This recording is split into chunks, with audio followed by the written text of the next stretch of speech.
Every night at 7 p.m., dinner at the Dela Cruz house was a ritual. The same time, the same food, the same worn-out wooden table.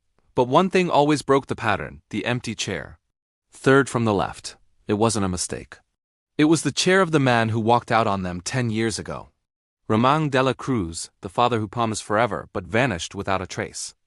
Even after a decade, his wife Liza refused to let anyone touch it. "It stays there," she'd insist, her voice firm. "He might come home one day." Her children, 22-year-old Mika and 16-year-old Rico, grew up with this silent monument. They could no longer recall his laugh, but they could never forget that empty chair. It was a source of comfort on some nights, a haunting presence on others. Most evenings passed in quiet routine. But this night was different. It all started with a knock. 3 steady taps on the front door. Not too loud, not too soft. Liza paused, her spoon hovering over a bowl of rice. "Did you invite someone?" she asked. Mika and Rico shook their heads. The knocking came again, 3 more taps in the exact same rhythm. Rico got up, walked to the door, and turned the lock. He pulled it open and froze. A young man stood on their doorstep. He was tall, with sharp features and eyes that were unsettlingly familiar. "Can I help you?"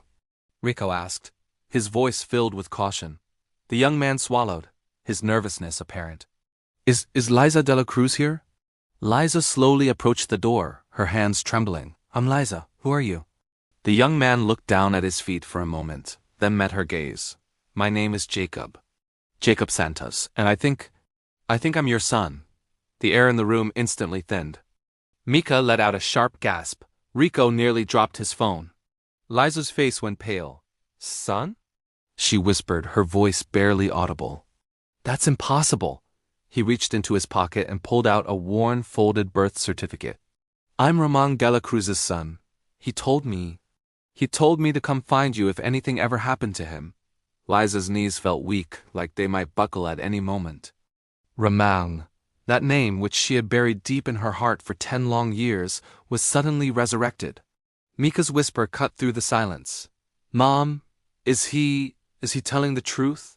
Jacob's voice cracked as he delivered the final blow. "Ramon is gone. He passed away 2 months ago." A plate slipped from Liza's grasp and shattered on the tiled floor, the sound echoing the breaking of her composure. They sat Jacob down at the table, the atmosphere thick with shock and 1,000 unspoken questions. "How old are you? Where did you grow up? Why are you here now? How did you even know we existed?" Slowly, Jacob began to tell his story. His mother had passed away when he was just a boy. Ramon had tried to raise him alone, but struggled to make ends meet. When Jacob turned 10, Ramon left him with relatives, promising he would get his life in order and return for him. But he never did. "He told me I had siblings," Jacob said, his voice quiet. "He told me he made a lot of mistakes. That he left a family he never stopped loving." Tears welled up in Liza's eyes. For a decade, she had believed Ramon abandoned them because he didn't love them anymore. She never once imagined he was hiding another child or a life built on a foundation of regret and failure.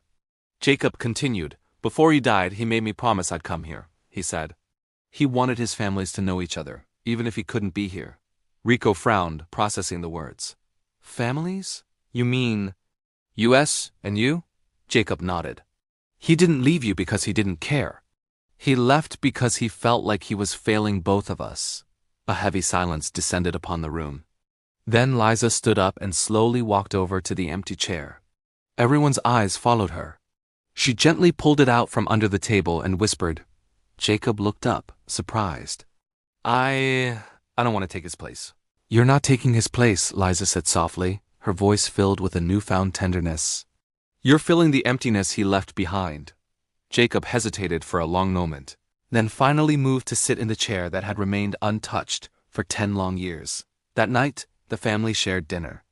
It was awkward at first, a mix of overwhelming emotions, but as they ate, something began to shift. A warmth spread through the room, a feeling that had been absent since the day Ramon left. It wasn't closure, not yet, but it was something close to healing. After dinner, Jacob stood up, preparing to leave, but Liza gently placed a hand on his arm. "Stay the night," she said.